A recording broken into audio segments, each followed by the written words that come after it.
everybody, this is Heather, and I'm just giving you kind of an update. We got a couple of goats out here for the range, and they've been kind of sick, so this was a really big learning experience for us, and I'm just wanting to share kind of the knowledge that I picked up along the way with you guys.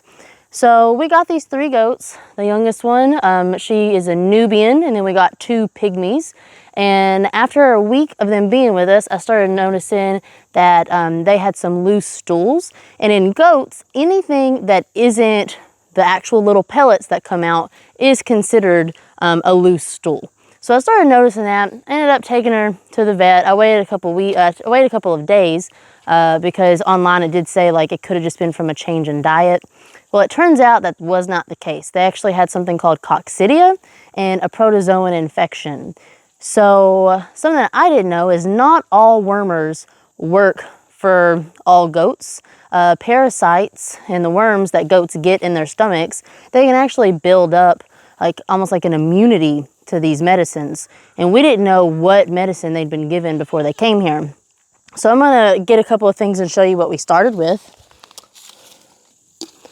So this is what we started with, was a chorid solution. It's called amprolium.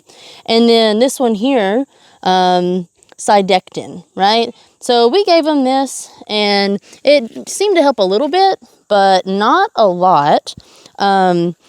And we did something called drenching the goats for 5 days. And drenching is where you actually get it in a syringe and you make them take it orally.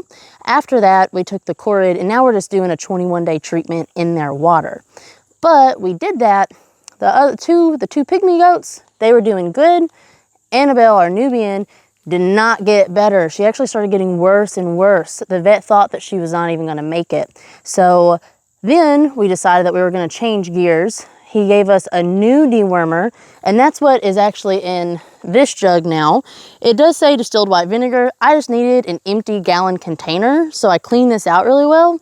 And I mixed, it was called Prohibit, which is a powder. I mixed it with lukewarm water, and this is a shelf life of like 2 months now. So now I've given all of my goats this, and they're like, they check their stools for egg counts to kind of see where they're at with their worms, and now they're doing great. Another thing that was a big game changer that has saved our goats whenever they were sick is we put a probiotic powder in their water, along with basically what was the equivalent of goat Gatorade, right? It's just Gatorade for animals. And so we had to do that to kind of get them electrolytes back in them. And then the final thing was, since they did have loose stools, you can actually give kaopectate to goats to help kind of slow down those loose stools. And so we were given that just whenever it was at its worst, 2 to 3 times a day, went down to 1 time, and now we're not having to do it at all. But those are some things that for sure saved their life. Now that they're all pretty much worm-free and they're all getting healthy and on the mend, they just really need to eat, especially Annabelle, to kind of put back on all that weight that she lost. And now they're actually going to be on a deworming schedule. I'm going to be checking what's called a Tafamcha scale. I'm just looking at their eyelids.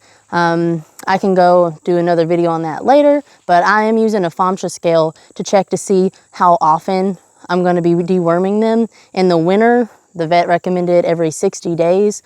You can also take a stool sample to the vet at any time to see kind of the number of worms that they have. Goats are always going to have some level of worms in them. All we're trying to do is make sure that it doesn't get to a crazy high amount. So we're just trying to make sure that they have a healthy amount. You don't want to worm too frequently, because then you get worms that are actually immune, which is kind of what we had the problem with whenever we first got them. We tried one, it didn't work because it was overused in the goats. And so if you do it too often, it's not going to work. So you just have to make sure that you have to find that balance. And I would recommend, if you get goats, make sure that you get in good with your vet. We immediately, as soon as we got them, I found a vet nearby that dealt with livestock. now he knows me really well. I was up there a lot with the sick goats, and they let me call even after hours. They were super nice. They gave me so much information. I would definitely get in touch with them, get their number. It's going to be something that's going to be extremely helpful to you. So we'll keep doing videos, just keep you guys up to date on what we're learning out here, and I hope that this helps.